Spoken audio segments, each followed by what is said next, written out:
আসসালামু আলাইকুম। আপনারা কে কেমন আছেন? আশা করি সবাই ভালো আছেন। আলহামদুলিল্লাহ আমিও ভালো আছি। আজকে আমি আলু দিয়ে ছোট মাছ রান্না করব। এখানে আমি হাফ কেজি মলমদি মাছ নিয়েছি। আমাদের গ্রামের ভাষায় বলে এই মাছটাকে মলমদি মাছ। আমি ভালো করে কুটে ধুয়ে পরিষ্কার করে নিয়েছি। এখন আমি চুলাতে কড়াই বসিয়ে দিয়ে দিলাম পরিমাণ মতো তেল। তেলটা দিয়ে আমি 3টা পেঁয়াজ কুচানো দিয়ে দিলাম। পেঁয়াজটা আমি একটু ভালো করে ভেজে নেব।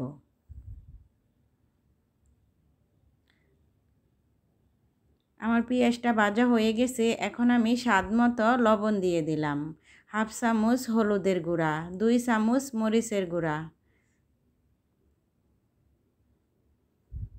1 চামচ জিরার গুঁড়া, 1 চামচ ধনিয়ার গুঁড়া দিয়ে আমি ভালো করে কষিয়ে নেব।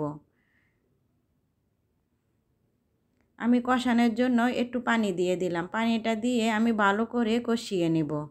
আপনারা সবাই আমার ভিডিওটা দেখেন, একটা লাইক করেন না। একটা লাইক করতে আপনাদের কি সমস্যা হয়? আপনাদের একটা লাইকে আমার অনেক উপকার হবে। আপনাদের একটা লাইকে এই ভিডিওটা সবার কাছে পৌঁছে যাবে। আমি অনেক কষ্ট করি ভিডিও করি, আপনারা একটা লাইক করেন না। আপনাদের কাছে একটাই অনুরোধ, আমার ভিডিওটা দেখবেন, দেখার পরে একটু ভালো লাগলো আমার ভিডিওটা একটু লাইক করবেন। লাইক করতে কষ্ট হয় না আপুরা, বোনেরা, ভাইয়েরা। আমি কথা বলতে বলতে আমি আলু দিয়ে ভালো করে কষিয়ে নিলাম। আমার কষানো হয়ে গেছে। এখন আমি ছোট মাছটা উপর দিয়ে দেব। এই মাছটা দিয়ে নাড়াচাড়া করা যাবে না। এখন আমি একটু আলতো হাতে নিচে দিয়ে নাড়াচাড়া করে দেব, দিয়ে পানি দিয়ে দেব। আমি এখানে অল্প একটু পানি দেব। ছোট মাছ রান্না করলে বেশি পানি দিতে হয় না।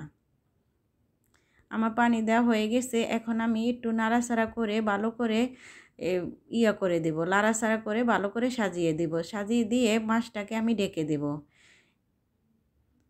দেখেন আমার মাছের ঝোল কমে গেছে। এখন আমি 3-4টা কাঁচামরিচ দিয়ে দিলাম ধনেপাতা। এখানে এটা বিলাতি ধনেপাতা। বিলাতি ধনেপাতা দিয়েও আমি আরও 5 মিনিট ধনেপাতা দিয়ে আমি ঢাকনা দিয়ে রেখে দিব 5 মিনিটের জন্য। আমার রান্নাটা এখানে শেষ করলাম। আপনারা সবাই ভালো থাকেন। আল্লাহ হাফেজ। আবারও ফিরে আসব নতুন আরেকটা ভিডিও নিয়ে। আসসালামু আলাইকুম।